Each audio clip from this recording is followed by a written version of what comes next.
What's going on? What's going on? This is indeed the Shukri Wrights podcast with your host, Shukri Wrights, on iHeartRadio and wherever you get your podcasts. Also on YouTube.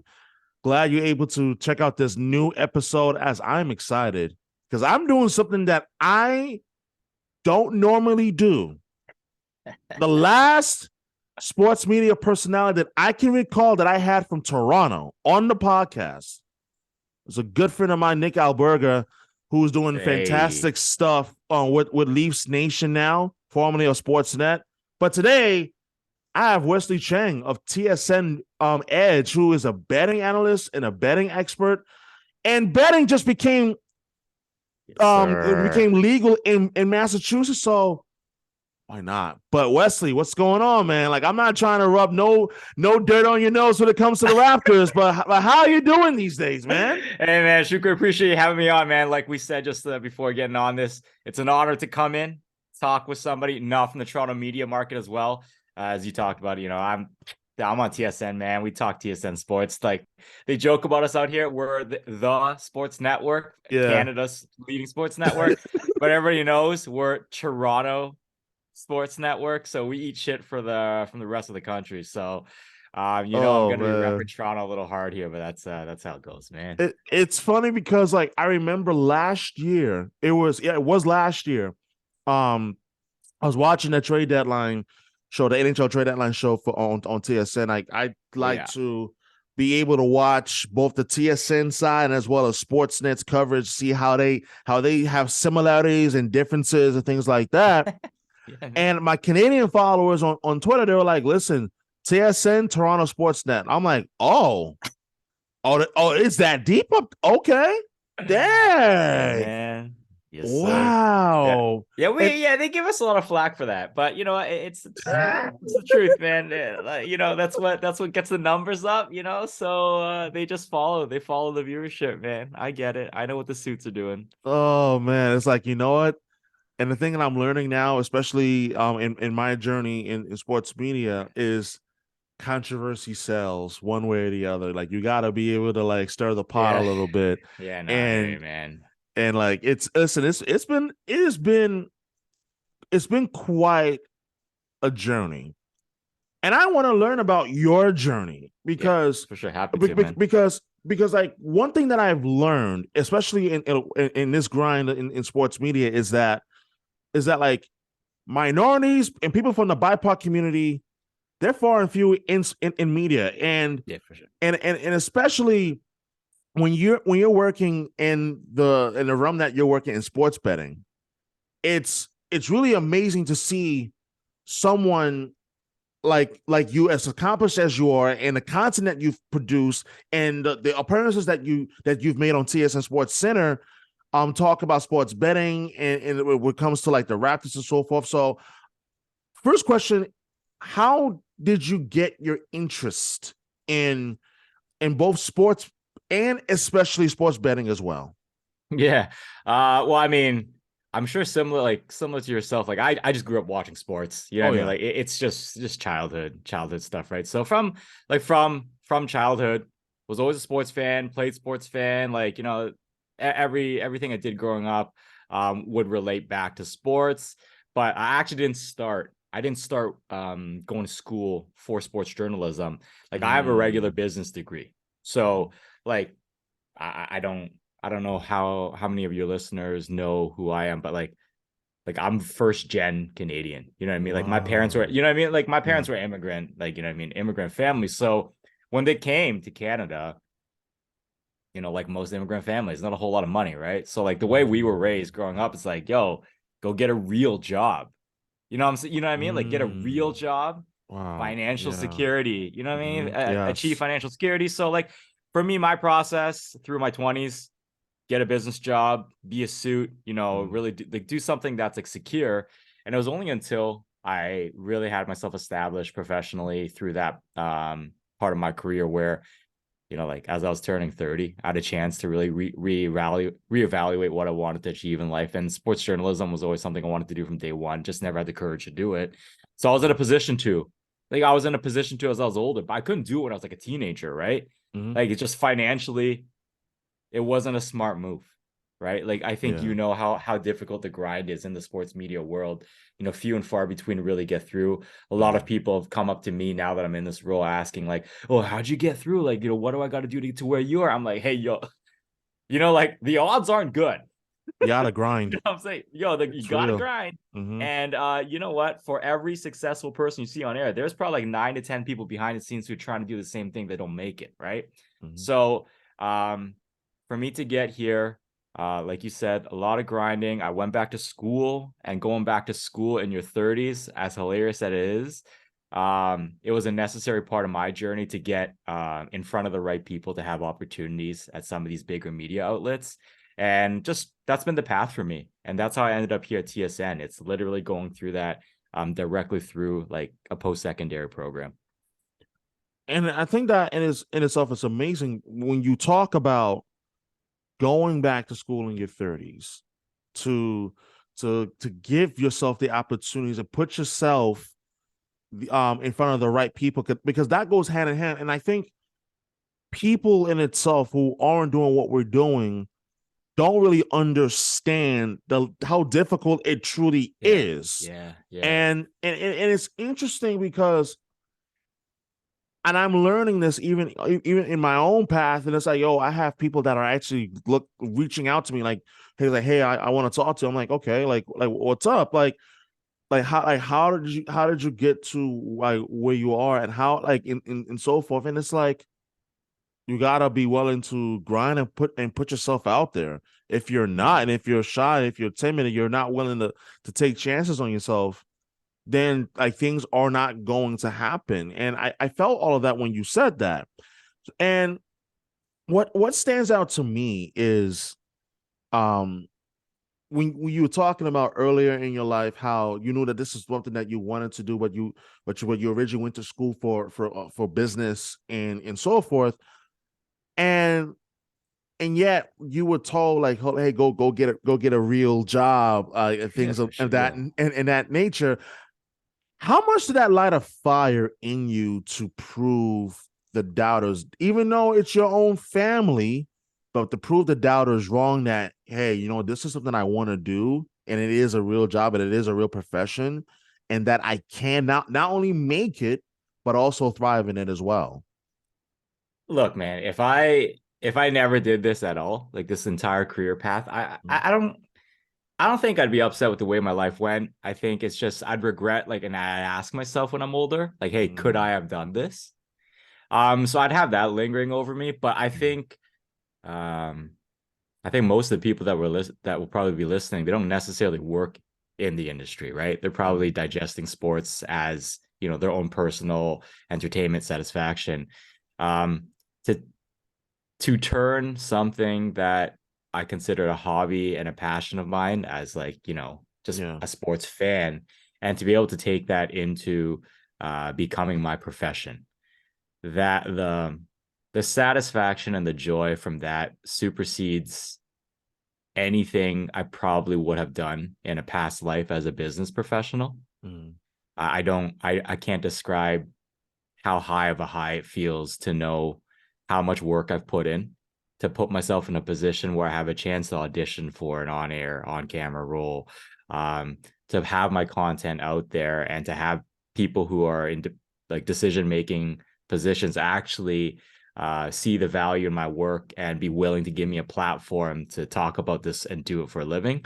I won't say I ever had any doubters, but I would have a lot of people, even in my like immediate circle, be like, okay, do it, but like we're not sure if you're making, you know, the smartest choice, but like you go live your life, right? It's your life, do it. So to see it through, I'm also very pragmatic, knowing like the odds weren't in my favor. Like a lot, like a lot of the shit in life, man. Like certain ball had to bounce the right way. Right. You know what I mean? A lot. There's a lot of that. Like I don't want to sugarcoat it either. Sometimes right bounce, but I think when those bounces came my way, I was just really able to seize the opportunities and capitalize that my content was like ready to go when I needed to present myself, you know, when I was given the spotlight. So That in itself, it's really satisfying to answer the call. So, even like you and I just sitting here chatting about this, like, 5-10 years ago, I probably wouldn't even dream of being in this type of situation, right? It's amazing how life works, and Yeah, man.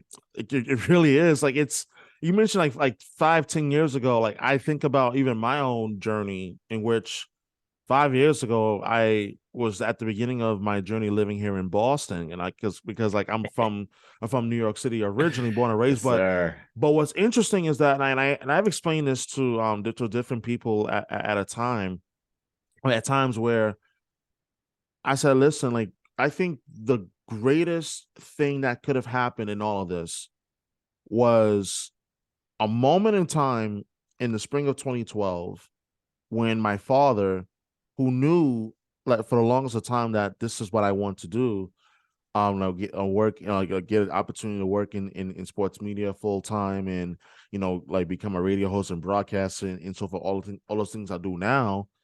He said, if this is what you really want to do, you're gonna have to leave New York.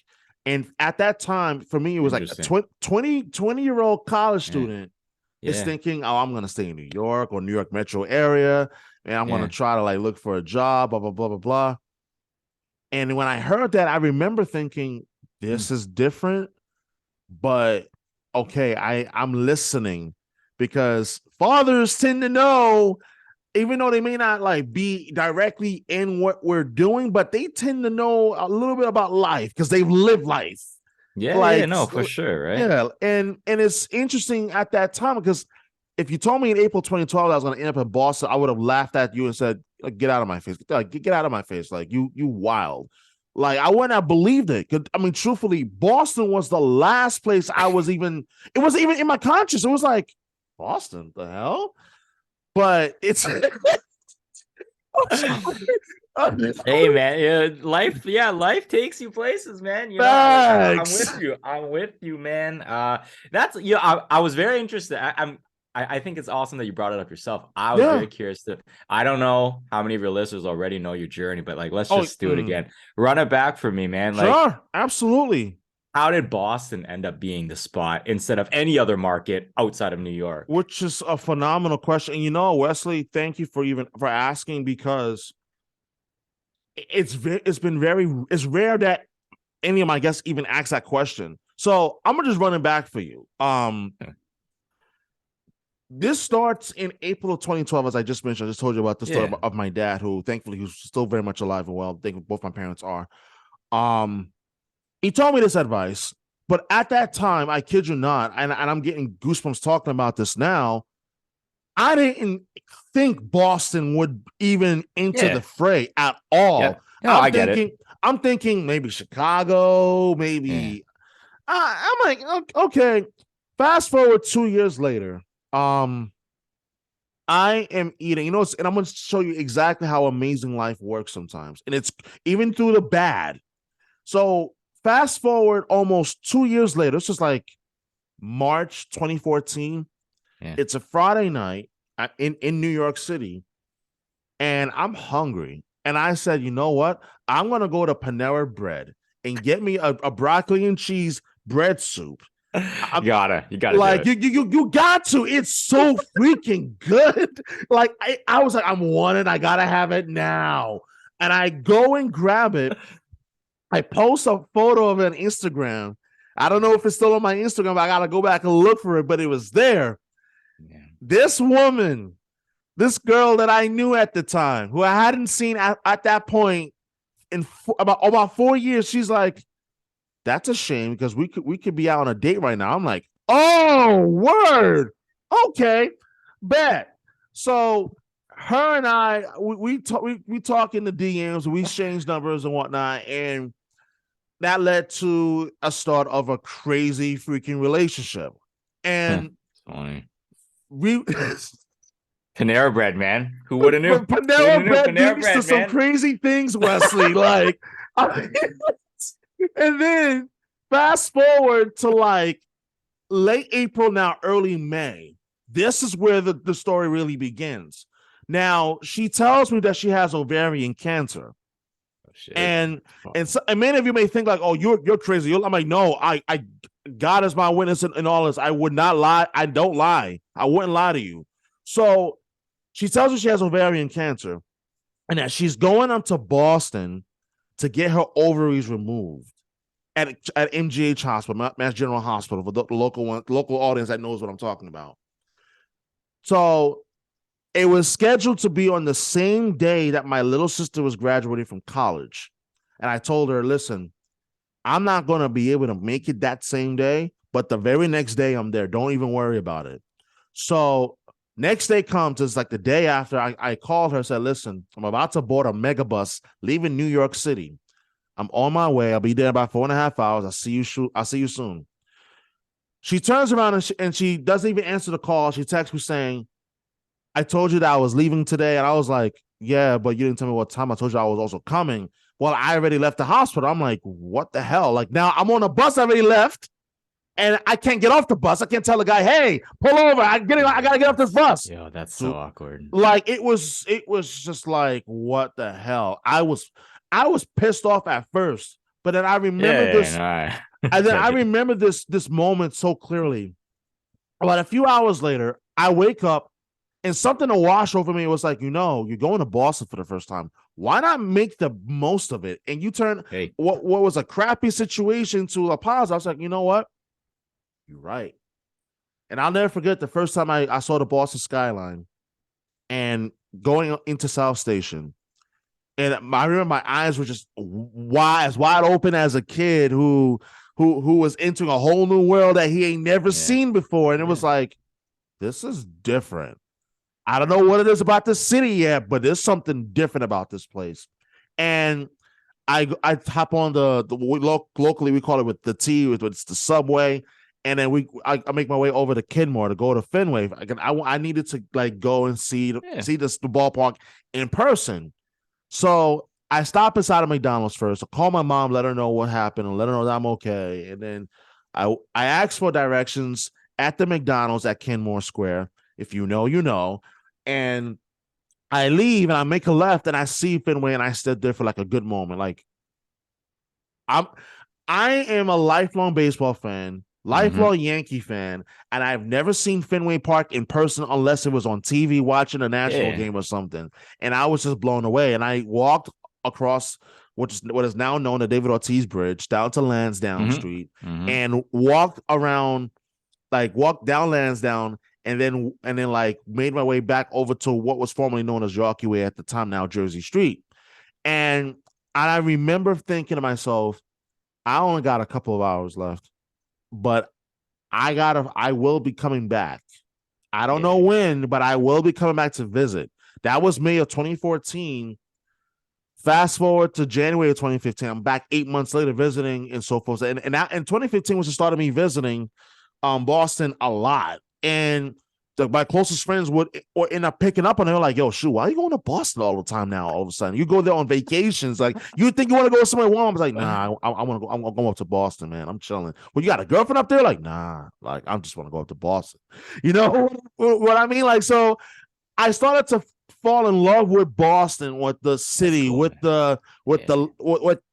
like the way that the sports culture is here, because it's literally everything. The way that hockey is in Toronto, and I'm very much aware, but Boston sports is just a different beast in comparison. I get it. To NYC. So I ended up falling in love with it. And in August of 2015, I was visiting on a trip leaving, and I was on a bus on my way back. I was crying. Like, I was like, I don't want to leave. I don't want to go back to New York. New York blows, man. Like, that's how I felt. I was like, I don't want to leave. I don't want to go back to New York. I don't want to go back to. I want to stay. And my best friend at the time, she was like, why don't you just move to Boston? Like, if you love it that much.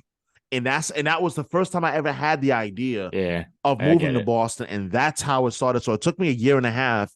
And I'm cutting the story short, well, for time's sake, but that was the start of a 1.5 year long process, which is another story in its own right, of me moving to Boston. And that is basically just a chunk of the story. There's more to it, but I do not want to waste a ton of time knowing that it is going to really take up a bit more, but I appreciate you asking. But that is really how I ended up in Boston.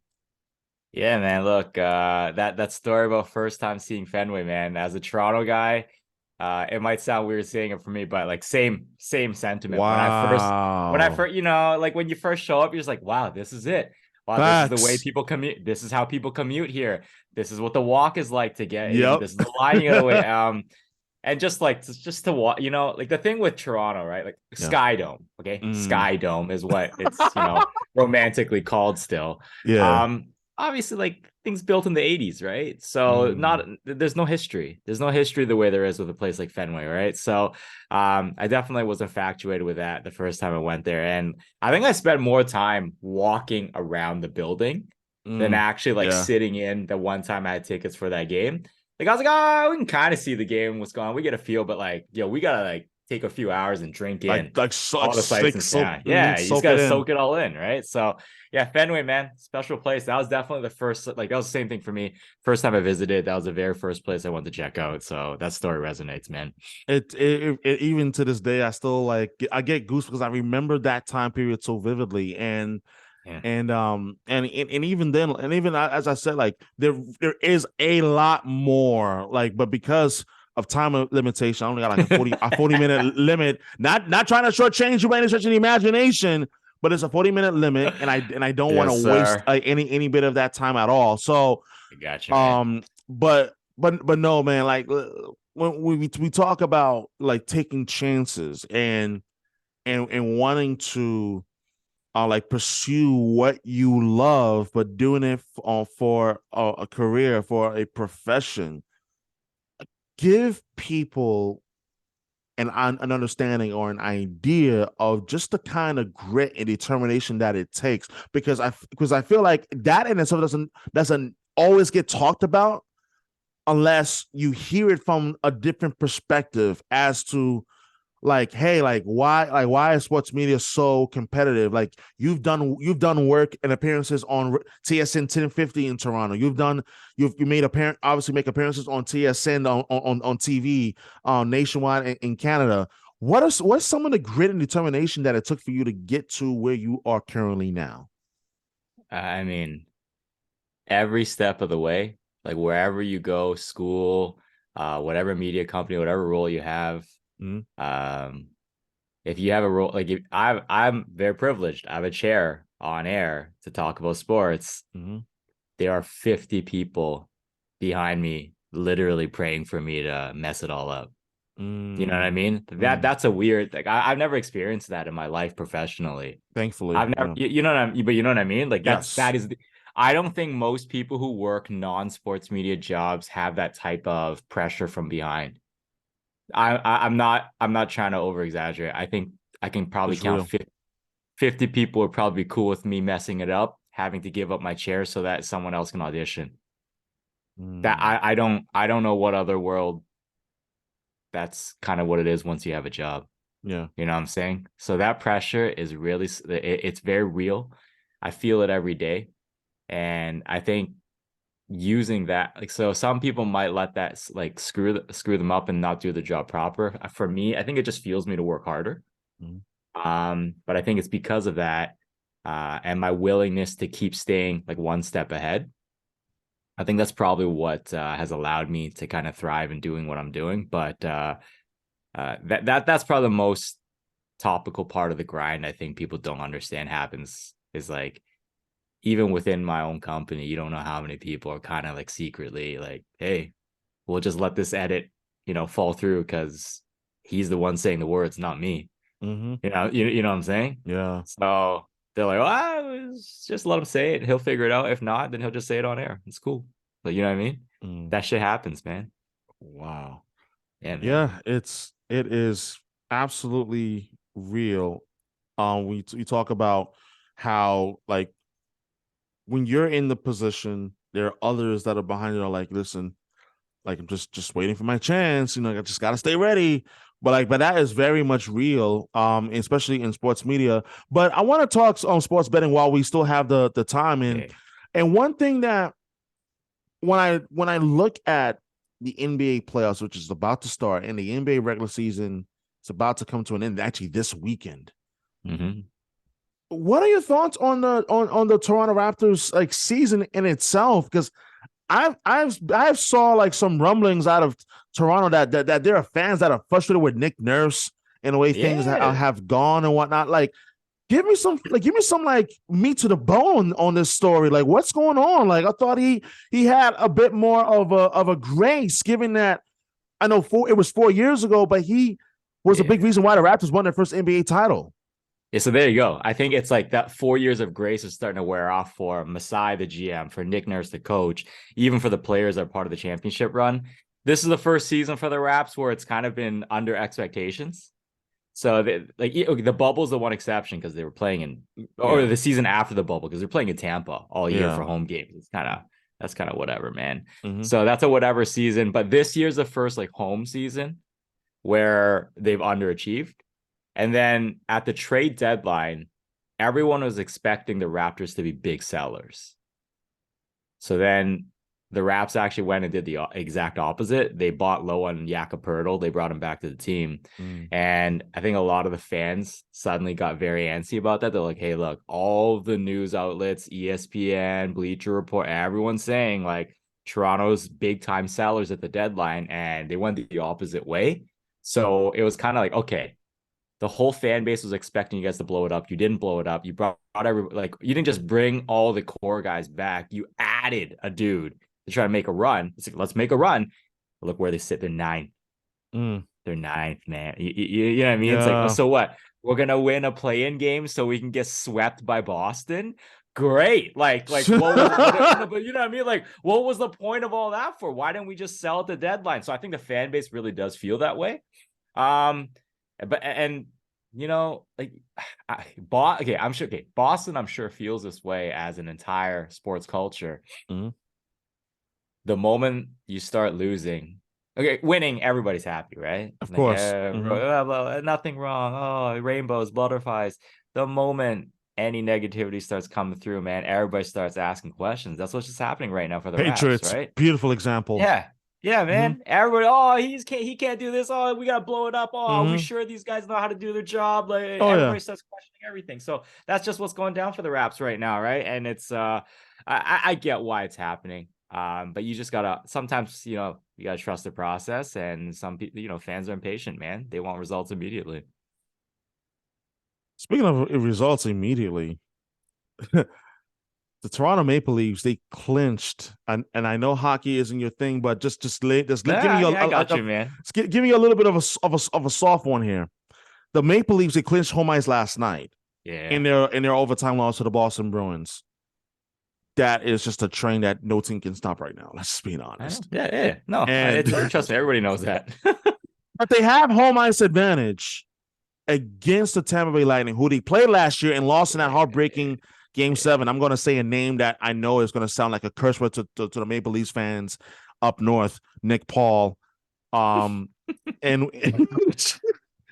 which that, listen, the Maple Leafs, they have positioned themselves to let this be the year that they finally get out of the first round, something that they haven't done in almost 20 years now. And I just want to get your thoughts from a betting perspective. How, like, where do you lie in terms of their odds against the Lightning in the first round? And what is the betting line right now as it pertains to the Toronto Maple Leafs? Yeah, so like working for TSN, our like main sponsor is FanDuel, right? So all of our lines, everything, we always reference to them. So sometimes we get them to create these custom betting markets so that we can talk about a topic on air and then reference people to something directly to bet, right? Yeah. So one of these special bets they have is Leafs odds to make the second round, like a special market just for that. Okay. And they got them priced. They originally had them priced at like, I think, minus 140. And then you go to any of our social media pages. Are these guys crazy, man? Like, who would make the Leafs the favorites to go beat the Lightning? Are you stupid? They're like, who is the dumbass that priced that? There's no way the Leafs are getting out. Like so the market is so pessimistic. Every time we post anything positive about the Leafs on our socials, they're just like, who runs this account?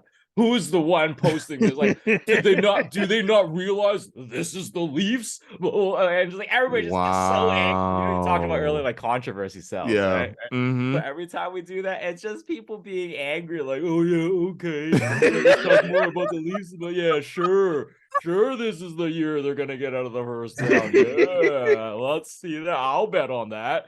Right. So I think I'm very curious to know how many people are actually betting against the Leafs in this market, but I think it's just like, you know, that energy, right? When you just know, like, you're setting up for disappointment, you're just not allowing yourself to have optimism. Oh There's just so God. many, yeah, right? So there's just so many seasons of that for the Leafs. I think people are now at the stage of like, I just don't care. They're like, I'll only believe it once it happens. Otherwise, I ain't hopeful for shit. You know what I mean? Like Wow. I think that's how it is. And you know, I get it. It's been a lot of runs through Tampa and Boston. You know, it's been tough times. Oh, absolutely. I mean, we Bruin fans fully know full and well that we're you know what responsible it for the misery for the last 10 you know years. what it is. And it's good to be on this Boston pod. You got don't tell me Boston doesn't love it. Oh, we love it. I mean, I was the one. I know you. Wesley, I don't know if you saw this on my Twitter yesterday, but I was the one that posted that glorious, heartbreaking moment in 2013 Game 7. Jim Houston, the Hockey Hall of Fame broadcaster on the call for CBC at that time, of Patrice Bergeron's overtime winner in Game 7, that Game 7 comeback win for the Bruins, all-time collapse for the Leafs. I mean, I'm not trying to rub salt in the wound, but it's just glorious to see the reaction like, oh yeah, 10 years later, it's still sweet. As sweet as it was that night on May 13, 2013. Yeah, it's I speak for the complete opposite side of that. It's been 10 years of misery, man. People are not happy. People are still bitter. Always bitter. Oh, I believe that, no question. One last question before the end of the pod. If you had any expectations for the Toronto Raptors going into this play-in matchup, what expectation do you have? And do you think they will be able to get out of the play-in tournament and make a series out of what would potentially be against the Celtics, basically, if all goes right, based on where they currently are right now? Because it looks like the Celtics will be playing the winner of seeds with a 7 versus 8, right? Yeah. I'll tell you right now, I don't think the vibes are good in Toronto. Like, you talked about Nick Nurse and all these issues with him and the coaching stuff, like him saying that, oh, I'll reevaluate where I'm at the end of the season. Like, unprompted, making comments about his own future while the season's still going on. Not good. Bad luck. Yeah, it's just weird, like weird vibes, right? So I just think the energy of the team overall is not in a good place. And I think the general sentiment is, whether they finish 7th and they get in, whether they get 8th and they get in, they're gonna run into either a juggernaut in Boston, a juggernaut in Milwaukee. So it's like, what are we doing? Like, what are we doing? What are we trying? Like, what are we fighting so hard for? Just to get a spanking in the first round?